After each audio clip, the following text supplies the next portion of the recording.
방탄소년단은 빌보드 1위 자리를 10주간 지키며 슈퍼스타의 저력을 보여줬습니다. 이제는 수많은 아티스트와 셀럽들이 직접 방탄을 언급하며 러브콜을 보내고 있는 상황이죠. 하지만 아미들 사이에선 방탄이 하이브에서 마땅한 대우를 받지 못하고 있다는 소문이 돌고 있습니다. 최근 소속사가 RM과 진을 상대로 뒷광고를 시켰다는 충격적인 주장까지 나온 상황인데요. 현재 멤버들도 방송 중 불편한 기색을 보이며 그간의 소문이 모두 사실이었음이 밝혀졌습니다. 대체 하이브 직원들은 RM과 진을 상대로 무슨 뒷광고를 벌였던 걸까요? 오늘 함께 알아보시죠.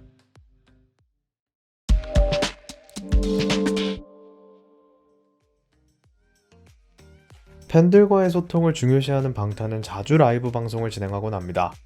이들이 방송에서 먹고 쓰고 마시는 것 모두가 큰 화제가 되어 주문 폭주로 이어지죠. 전국의 콤부차, 생활한복 역시 엄청난 매출을 기록하며 방탄 효과의 힘을 보여줬습니다. 정국은 한 인터뷰에서 단 한 명에게라도 제 영향력이 발휘된다면 도움이 될 수 있잖아요. 누군가는 제 언행을 악용할 수 있지만 좋게 이용하는 분들이 더 많을 거라고 믿어요 라고 얘기했는데요. 이런 그의 바람처럼 크게 매출이 늘어난 기업들은 수익을 기부하며 선한 영향력을 보여주기도 했습니다. 그러나 이번 라이브 방송에 나온 업체는 그렇지 못했는데요. 이날 방송에서 진과 RM은 테이블에 놓인 샌드위치와 케이크를 발견합니다. 해당 제품은 하이브 직원들이 미리 주문해 놓은 것이라고 알려졌는데요. 여기서 큰 문제가 하나 발생하게 됩니다. 첫 번째로는 진과 RM의 음식 취향과 전혀 맞지 않는 제품이었다는 건데요. 평소 이들은 아보카도를 좋아하지 않는다고 밝혀왔죠.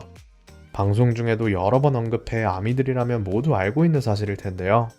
하지만 방탄과 함께 일하는 직원이 이를 고려하지 않고 마음대로 아보카도가 들어간 음식을 주문한 것이었습니다. 게다가 석진은 생크림을 좋아하지 않는데요. 이찐이라는 먹방 콘텐츠를 기획할 만큼 먹을 것을 좋아하는 그가 케이크 속 복숭아만 골라 먹는 모습에 아미들은 마음이 아플 수밖에 없었습니다. 결국 보다 못한 RM은 아보카도로 범벅이 된 샌드위치를 보며 아보카도는 인싸 음식인데 저는 인싸가 아니라 안 좋아해요 라며 작게 불만을 표시했죠. 얼마 먹지도 않고선 공손히 감사히 잘 먹었다고 인사를 하는 이들의 모습에 아미들은 더욱 답답해했습니다. 이번 사태는 카페 사장이 자신의 SNS에 글을 올리면서 더욱 커졌습니다. 멤버들이 먹었던 샌드위치와 케이크를 판매한 카페 사장이 방탄코인에 탑승했다며 부적절한 발언을 한 것이었죠.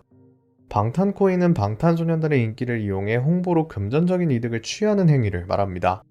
그는 자신이 판매한 음식이 등장하자 해당 라이브 장면을 캡처해 SNS에 포스팅했습니다.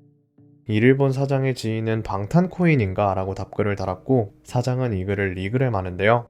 여기서 그는 많은 웃음 표시와 함께 방탄코인이라는 단어를 언급했습니다. 이 방탄코인이라는 단어는 멤버들을 금전적으로 이용한다는 부정적인 의미를 내포하고 있는데요. 결국 그의 SNS 내용은 트위터 실시간 트렌드에 거론되며 많은 팬들의 분노를 이끌어냈습니다.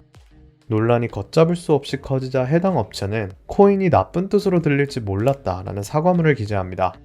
하지만 어이없는 변명과 함께 또 다른 사실이 밝혀지는데요. 해당 카페 사장과 하이브 직원이 친분이 있었고 업체의 음식을 주문한 것도 모두 지인의 가게를 홍보하기 위해서였다는 것이었습니다. 아미들이 찾아낸 증거에서 이들이 매우 친근하게 댓글을 주고받고 있음을 알 수 있었죠. 한마디로 방탄 멤버들이 못 먹는 음식임에도 불구하고 지인의 가게라는 이유로 해당 제품을 구매한 것인데요. 그동안 하이브 직원들이 미숙한 일처리와 불성실한 태도로 비판받았던 만큼 이번 뒷광고 사건은 그냥 넘어갈 수 없을 것 같습니다. 중소기획사였던 하이브를 세계적으로 성장시켜준 방탄이 이런 대우를 받고 있다는 사실이 안타까운데요. 대형 기획사로 발전했으니 이제는 더 소속 아티스트를 존중하고 배려해주는 태도가 필요하지 않을까요? 어서 하이브 측에서 해당 직원에 대한 응당한 조치를 취해주길 바랍니다.